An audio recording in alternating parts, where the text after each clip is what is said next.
Hello, kids. Welcome back to the class. Today's topic is absorption of food in human digestive system, which is the part 4 of human digestive system that we have been learning. तो अभी तक हमने क्या क्या पढ़ लिया है? हमने डाइजेशन ऑफ फूड पूरा समझ लिया है. डाइजेशन ऑफ फूड कहाँ कहाँ होता है? In the mouth, in the stomach and in the small intestine. ये सारा का सारा हमने समझ लिया है, right? How the digestion is taking place and what is the outcome of the digestion process. What was the outcome of the digestion process? That the elements of the food, which was carbohydrates, proteins and fats, were breaking down to their simplest form. और कोई बता सकता है what was the simplest form of the carbohydrates? That was glucose. Simplest form of the protein was amino acids. And what was the simplest form of the fats? That was fatty acids and glycerol. इतना clear था सबको? इतना हमारा form हो चुका था small intestine के अंदर. And now we will see what happens to these 3 simplest forms. ये सब बन गई ऑलरेडी. विटामिन्स मिनरल्स तो हैं ही. इन सब का क्या हो रहा है? क्यों बनाया है इनको? क्योंकि इनको एब्जॉर्ब करना है, यूज़ करना है ना बॉडी को. खाना क्यों खाया है? एनर्जी चाहिए. एनर्जी कैसे मिलेगी? जब बॉडी इसको यूज़ करेगी. यूज़ करने के लिए क्या चाहिए? ब्लड स्ट्रीम में जाना है. तो एब्जॉर्प्शन ऑफ फूड का मतलब यही है कि ये जो हमारे सिंपलेस्ट फॉर्म बने हैं, glucose, amino acids, fatty acids and glycerol, I am saying that again and again ताकि आप भी साथ में बोलो, याद हो जाए आपको. ठीक है. Carbohydrate turns to glucose, proteins turns to amino acids and fats turn to fatty acids and the glycerol. ठीक है. अब इनका एब्जॉर्प्शन होना है. तो लेट अस सी कि उस एब्जॉर्प्शन के अंदर में क्या हो रहा है. So absorption basically mean absorption of the nutrients from digested food which pass through the walls of the small intestine. और इंटेस्टाइन के बाद कहाँ जाता है? इनटू द ब्लड स्ट्रीम और लिम्फेटिक सिस्टम. ब्लड स्ट्रीम सबको पता है क्या होती है.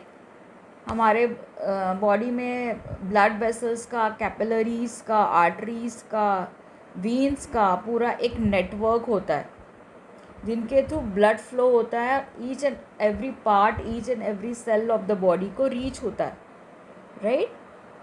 क्योंकि ब्लड के थ्रू ही सारी चीज़ें सप्लाई हो रही हैं बॉडी के अंदर. Be it oxygen, be it food, be it minerals, be it water, everything is passing through the blood stream.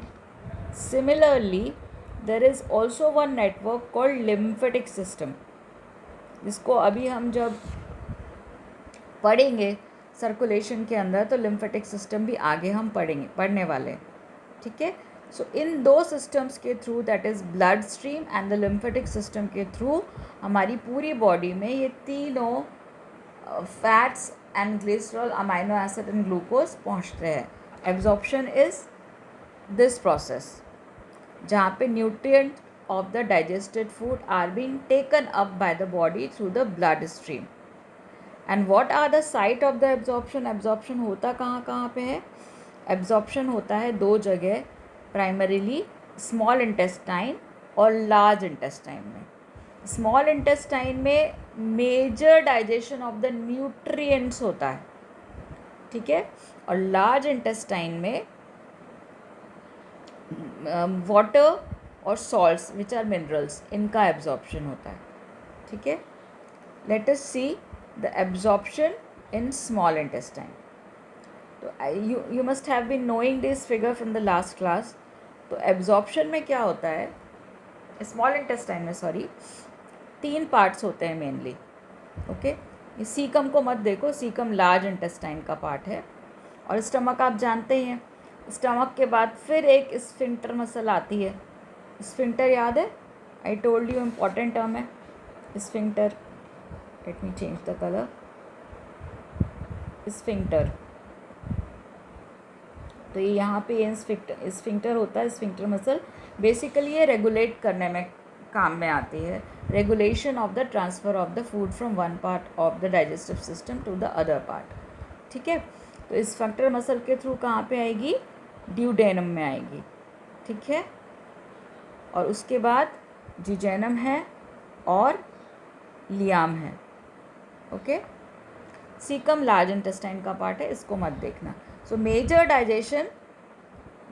Digestion duodenum में होता है, मेजर एब्जॉर्प्शन जिजेनम में होता है, एंड फाइनल एब्जॉर्प्शन लियाम में होता है। फाइनल एब्जॉर्प्शन मतलब स्मॉल इंटेस्टाइन का फाइनल एब्जॉर्प्शन लियाम में होता है। जो भी बचा कुचा एब्जॉर्प्शन जो जिजेनम में नहीं हो पाया वो लियाम में होता है। नाम याद नहीं है, कोई दिक्कत नहीं है, बस समझ रहे हो इतना काफ़ी है। अगर आप ये कहते हो कि मेजर एब्जॉर्प्शन स्मॉल इंटेस्टाइन में हो रहा है, वो इनफ है। ठीक है, अगर याद रख लो तो अच्छी बात है, नहीं है तो कोई बात नहीं। उसके बाद लेट अस सी कि क्या होता है स्मॉल इंटेस्टाइन में।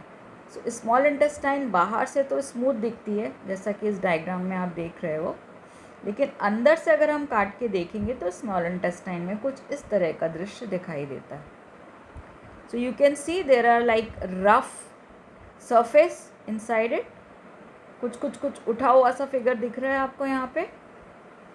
ये होते हैं फिंगर लाइक स्ट्रक्चर्स, जिनको कहते हैं विलाई। विलाई जब बहुत सारे हो, विलस जब सिंगुलर हो, और ये कुछ इस तरह के दिखते हैं। दिख रहे हैं फिंगर लाइक स्ट्रक्चर यहाँ पे, कुछ ऐसे ऐसे ऐसे ऐसे ऐसे टाइप के। ठीक है, तो ये पूरी की पूरी inner lining of the small intestine में इस तरह के स्ट्रक्चर्स बने होते हैं all through the small intestine, जहाँ पे एब्जॉर्प्शन होना है। अब होता क्या है, इनका काम क्या है, क्यों ऐसे बने हुए हैं? इनका काम है कि सरफेस एरिया बढ़ा दो। विलाई के कारण सरफेस एरिया बढ़ जाता है। ठीक है, इंक्रीज द सरफेस एरिया। अब सरफेस एरिया क्यों बढ़ाना है? सरफेस एरिया सिंपल है, इसलिए बढ़ाना है क्योंकि एब्जॉर्प्शन ज़्यादा करनी है। जहाँ ज़्यादा सरफेस एरिया होगा वहाँ पे एब्जॉर्प्शन अधिक होगी। ठीक है, अब इसको हम ऐसे समझते हैं कि एक हमने प्लेन सरफेस बना दी और एक पे हमने ऐसे विलाइज बना दिए। ठीक है, एब्जॉर्प्शन यहाँ भी होना है, कुछ एलिमेंट्स हैं अंदर जाने, और यहाँ भी है, यहाँ भी अंदर जाने। तो कौन से वाले सरफेस में एब्जॉर्प्शन ज़्यादा होगा? सी, एब्जॉर्प्शन यहाँ भी होने वाला है और एब्जॉर्प्शन यहाँ भी होने वाला है। किस में ज़्यादा होगा? ऑब्वियसली बात है सेकंड वाले में ज़्यादा होगा। अब यहाँ पे तो क्या हो रहा है, ये यहाँ से हुआ, यहाँ से हुआ, यहाँ से हुआ, पर विलाई हुए तो कहाँ पे हो रहा है? यहाँ से भी जा रहा है, यहाँ से भी जा रहा है, यहाँ से भी जा रहा है। Can you see? So absorption किस में ज़्यादा होगा? जहाँ पे हम लोग सरफेस एरिया बढ़ा देंगे। तो विलाई बनने के कारण क्या हो रहा है कि सरफेस एरिया इंक्रीज़ हो रहा है। इम्पॉर्टेंट पॉइंट है, याद रखेंगे। ठीक है, इसके साथ साथ क्या होते हैं विलाइज? हमने क्या जाना? फिंगर लाइक दिख रहे हैं, ये ऐसे फिंगर लाइक दिख रहे हैं। तो विलाई क्या होते हैं? फिंगर लाइक स्ट्रक्चर्स होते हैं। ठीक है, फिंगर लाइक स्ट्रक्चर होते हैं, richly supplied with blood vessels होते हैं। ये दिख रही हैं यहाँ पे आपको ब्लड वेसल्स, बारीक बारीक बारीक आती हुई ब्लड वेसल्स, और नीचे ये मोटी वाली वेसल्स हैं। ठीक है, क्योंकि अब फिंगर लाइक स्ट्रक्चर छोटे छोटे हैं तो उसमें तो बारीक वेसल्स जानी पड़ेगी, कैपिलरीज जानी पड़ेगी। तो विलाइज क्या होते हैं? फिंगर लाइक स्ट्रक्चर्स होते हैं, richly supplied with blood vessels होते हैं, surface area for the absorption बढ़ा देते हैं। ये 3 मेन पॉइंट्स है, प्लीज़ याद रखना, पूछा जा सकता है। ठीक है, कि what are the roles of villi? तो रोल ऑफ विलाइज क्या है? They are finger-like structures. They are richly supplied in blood vessels. They increase the surface area for the greater and enhanced absorption. ठीक है, अब ये ब्लड वेसल्स यहाँ पर आई और यहाँ पे आपका जो ग्लूकोज वगैरह था, जो भी अब डाइजेस्टेड फूड था, वो यहाँ पे आया और यहाँ पे ब्लड वेसल के थ्रू एब्जॉर्ब हुआ. ब्लड वेसल से यहाँ जा कर के फिर कैपिलरीज़ हैं यहाँ पे, इनमें एब्जॉर्ब हुआ और यहाँ पे जाके बड़ी वाली ब्लड वेसल्स में मिल गया और ब्लड के अंदर मिल गया. हम यही तो चाहते हैं, ब्लड में मिल जाए और ब्लड के थ्रू कहाँ चला जाएगा, ईच सेल में चला जाएगा. यही एब्जॉर्प्शन है. करेक्ट, समझ में आया. तो मेजर रोल किसका होता है, विलाइज का होता है एब्जॉर्प्शन में, जो स्मॉल इंटेस्टाइन में प्रेजेंट होती है.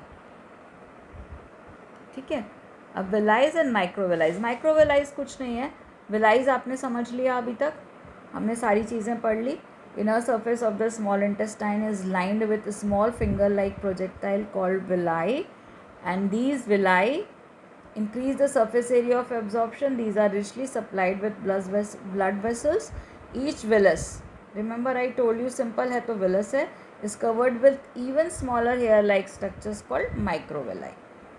सब कुछ absorption बढ़ाने के लिए होता है. ठीक है, इसका एक और diagram I will like to show you. So ये अगेन विलाई का क्रॉस सेक्शन है. ब्लड वेसल्स जा रही हैं, आपने देखा, और लिम्फ वेसल्स भी जा रही हैं. As I told you, there is another network called lymphatic system. तो ब्लड वेसल, लिम्फ वेसल्स, ये दो देखिए आप यहाँ पे. क्यों देखना है यहाँ पे, क्योंकि जो कार्बोहाइड्रेट और ग्लूकोज बना था वो ब्लड स्ट्रीम में जाएगा. प्रोटीन का अमाइनो एसिड्स है वो भी ब्लड स्ट्रीम में जाएगा और सीधे सेल्स में पहुँचेगा. लेकिन जो फैट और फैटी एसिड एंड ग्लिसरॉल्स है ये लिम्फेटिक वेसल्स में जाएंगी. लिम्फेटिक वेसल्स के द्वारा एब्जॉर्ब होंगी. Glucose, amino acids into the blood stream, fatty acids and glycerols into the lymphatic vessels और lymphatic system.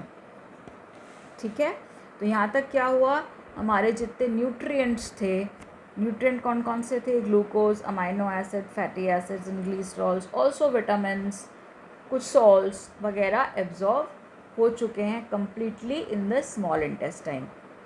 So what is the role of large intestine in the absorption? तो large intestine में क्या होता है, अब जो भी absorbed food नहीं हुआ है, जो भी कुछ unabsorbed है, कहाँ से, स्मॉल इंटेस्टाइन में जो अनएब्जॉर्ब फूड है वो कहाँ आएगा, ऑब्वियस सी बात है, लार्ज इंटेस्टाइन में आएगा. तो लार्ज इंटेस्टाइन में किस चीज़ का एब्जॉर्प्शन होता है, do you remember from the first slide, water and minerals का. क्योंकि हम कुछ भी वेस्ट जाने नहीं देंगे, सब कुछ यूज़ करेंगे. तो जो भी कुछ बचा कुचा यूज़फुल चीज़ें हैं इस अनएब्जॉर्ब फूड में और अनडाइजेस्टेड फूड में भी, वो सारी की सारी क्या होंगी, लार्ज इंटेस्टाइन में एब्जॉर्ब हो जाएंगी. अब लार्ज इंटेस्टाइन में 3 पार्ट हैं, सीकम है, कोलोन है, ये सारा का सारा कोलोन है. ठीक है, और उसके बाद है रेक्टम. इसमें आपको कौन सा याद रखना है, रेक्टम. ये मेजरली इम्पॉर्टेंट पार्ट है. इस लास्ट में जो स्ट्रेट पार्ट है एनस के पहले, वो रेक्टम है, वो लार्ज इंटेस्टाइन का पार्ट है. ओके, सारा एब्जॉर्प्शन कहाँ हो रहा है, कोलोन में हो रहा है. सीकम कौन सा पार्ट है, सीकम वही है जहाँ पे आपकी स्मॉल इंटेस्टाइन कनेक्ट होती है लार्ज इंटेस्टाइन से. ठीक है, अपेंडिक्स अगर आपको मालूम हो तो appendix is a waste organ, vestigial organ in our body. इसका कोई काम नहीं है, बट ये at the joint of large intestine and small intestine present होता है. ओके, सो जितना भी वाटर, मिनरल्स लार्ज इंटेस्टाइन में एब्जॉर्ब हो गया, उसके बाद अब जितना भी अनडाइजेस्टेड और अनएब्जॉर्ब फूड था वो कहाँ गया, फीसस में कन्वर्ट हुआ. ठीक है, फीसस में कन्वर्ट हुआ के कहाँ स्टोर हो जाएगा, रेक्टम में. स्टोर्स इन रेक्टम, इसलिए बताया था रेक्टम इम्पॉर्टेंट है, ये याद रखना है आपको. ठीक है। और उसके बाद समयानुसार, समय के हिसाब से एनस के थ्रू उसको क्या करेंगे हम लोग, इजेक्शन कर देंगे उसका, ठीक है। और एनस में भी एक स्फिंक्टर वॉल्व और स्फिंक्टर मसल होती है जो इजेक्शन को कंट्रोल करती है। अगेन आपको पता है sphincter is a important word. जहाँ भी एक डाइजेस्टिव ऑर्गन से दूसरे डाइजेस्टिव ऑर्गन में आ रहा है वहाँ पे आपने देखा होगा स्फिंक्टर मसल प्रेजेंट है जो रेगुलेट करती है और कंट्रोल करती है मूवमेंट ऑफ द फूड को। इतना समझ में आया? एक बार दोबारा से देखते हैं। स्मॉल इंटेस्टाइन में विलाइज होते हैं इनर सरफेस में। Villi are finger like structures which are richly supplied with blood vessels to increase, and they are there to increase the surface area for the absorption. और lymphatic system and blood vessels दोनों present होती हैं। Carbohydrate का जो glucose बना वो blood stream में, blood vessels में एब्जॉर्ब होता है। प्रोटीन का जो अमाइनो एसिड्स बना वो भी ब्लड वेसल्स में एब्जॉर्ब होता है। लेकिन फैट का जो फैटी एसिड ग्लिसरॉल बना वो लिम्फेटिक वेसल में एब्जॉर्ब हो जाता है। अब जो unabsorbed undigested food large intestine में आता है वो मेजरली कोलोन एरिया में एब्जॉर्ब होता है जिसमें वाटर और मिनरल हैं। उसके बाद फाइनली जो अनएब्जॉर्ब फूड बचा वो किस में कन्वर्ट होता है, वो फीसस में कन्वर्ट होता है, इम्पॉर्टेंट। और कहाँ स्टोर होता है, रेक्टम में स्टोर होता है और एनस के द्वारा बाहर निकाल दिया जाता है। ठीक है, इतना क्लियर है? ओके। अब जो एब्जॉर्प्शन होने के बाद दो चीज़ होती है। एब्जॉर्प्शन हो गया, अब एब्जॉर्ब फूड का क्या होगा?